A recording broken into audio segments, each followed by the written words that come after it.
नमस्कार साथीहरू। आज म कुनै पार्टीको समर्थन गर्न आएको छैन, कुनै नेताको विरोध गर्न पनि होइन।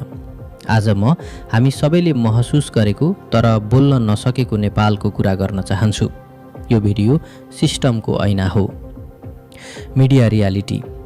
हामी दैनिक समाचार हेर्छौं, तर समाचारमा के देखिन्छ? नेताको भाषण, उद्घाटन, सत्ता सङ्घर्ष, ड्रामा। तर कहिले देखाइँदैन गरिबको पीडा, किसानको आँसु, युवाको निराशा।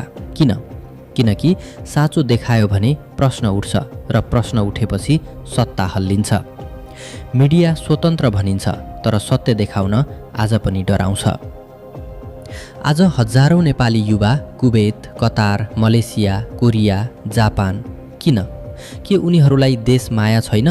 छ, तर देशमै रोजगारी छैन, अवसर छैन, भविष्य देखिँदैन। डिग्री हातमा छ, तर काम हातमा छैन।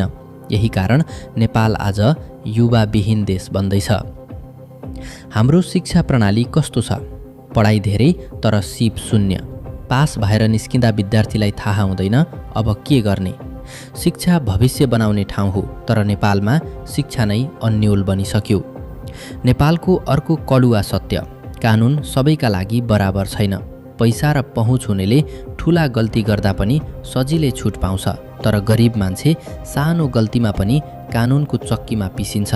त्यसैले आज सर्वसाधारणको न्यायमाथि भरोसा घट्दै गएको छ। हामी भन्छौँ स्वास्थ्य सेवा मौलिक अधिकार हो, तर अस्पताल पुग्दा पहिलो प्रश्न हुन्छ पैसा छ? पैसा भए बाँच्ने आशा, पैसा नभए भगवानको भर। यो कस्तो व्यवस्था हो? हामी गर्व गर्छौँ नेपाल सुन्दर छ। हो, हिमाल सुन्दर छ, तर मान्छेको जीवन कठिन छ। देश माया लाग्छ, तर देशमै बस्न डर लाग्ने अवस्था आजको यथार्थ हो।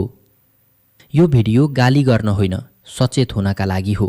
परिवर्तन भाषणबाट होइन, सचेत नागरिकबाट आउँछ। यदि हामी चुप लागिरह्यौँ भने भोलि यही समस्या हाम्रो घरमै आइपुग्छ।